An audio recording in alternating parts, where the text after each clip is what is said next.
All right, let's try this one more time. This is Tawan from Money Travel Grow.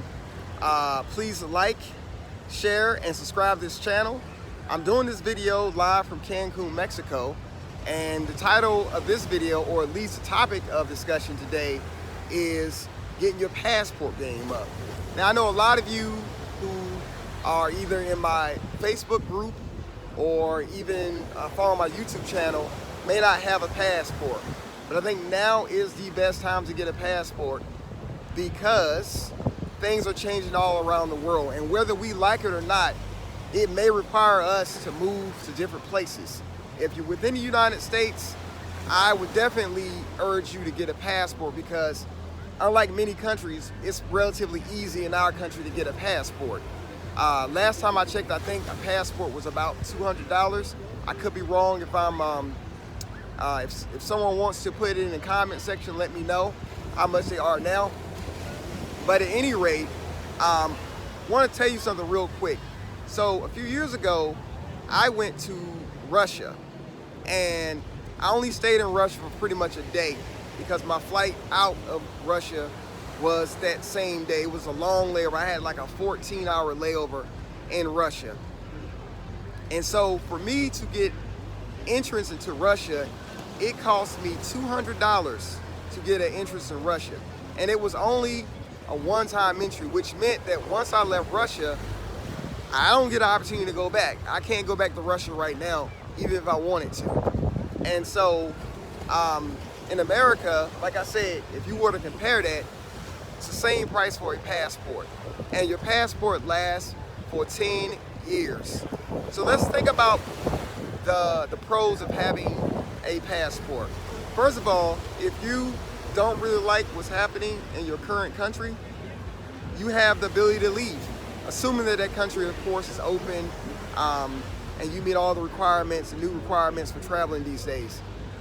Second, it is almost a guarantee, particularly if you're coming from Canada, Europe, Australia, or America, that if you go to, let's say, a developing world country, you're going to pay a lot less because your currency is going to have more value than probably the local currency.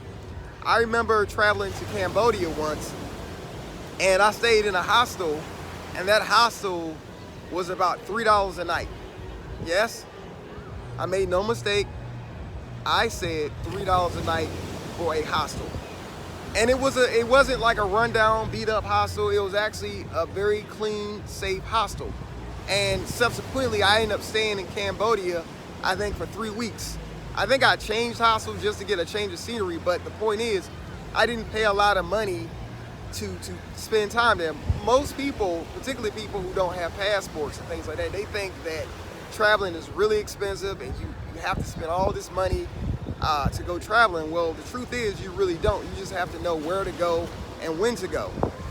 I also remember the cheapest plane ticket I ever had was in the Philippines, and it was going from Manila to Boracay. For those of you who don't know where Boracay is, you should look it up. It's one of the most beautiful places, in my opinion, on the planet, and definitely a place that people should travel to if they get the opportunity. Now, that plane ticket was, drum roll please, $7. Now, of course, this was a few years ago, so things have certainly changed at that time, but I know that you still can get a lot of great deals to be had. In fact, here comes a shameless plug here. You can check some of these things out in my travel guide, The Gift of Travel. It's on Amazon, so check it out. I probably will put a link. Actually, there is a link in the description for the book. So if you guys could support me and support the channel by purchasing a copy of the book. But the book will pay for itself because there's so many websites I have in there that show you where to go get the deals from. It's going to save you a lot of money.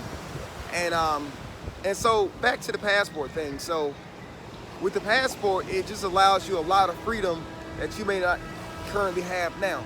And if we're being honest with ourselves, a lot of us have outpriced ourselves in America in a way.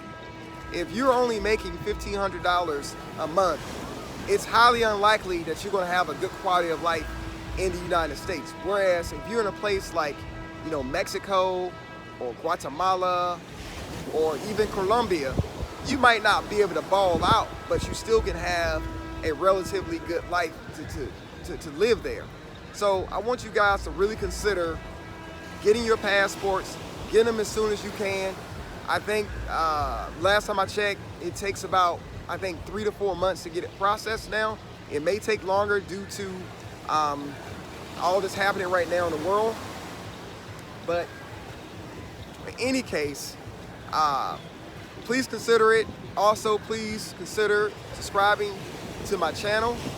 And that's it. I'm gonna go back to this beach and enjoy myself today. And I'll see you next time. Take care. Bye.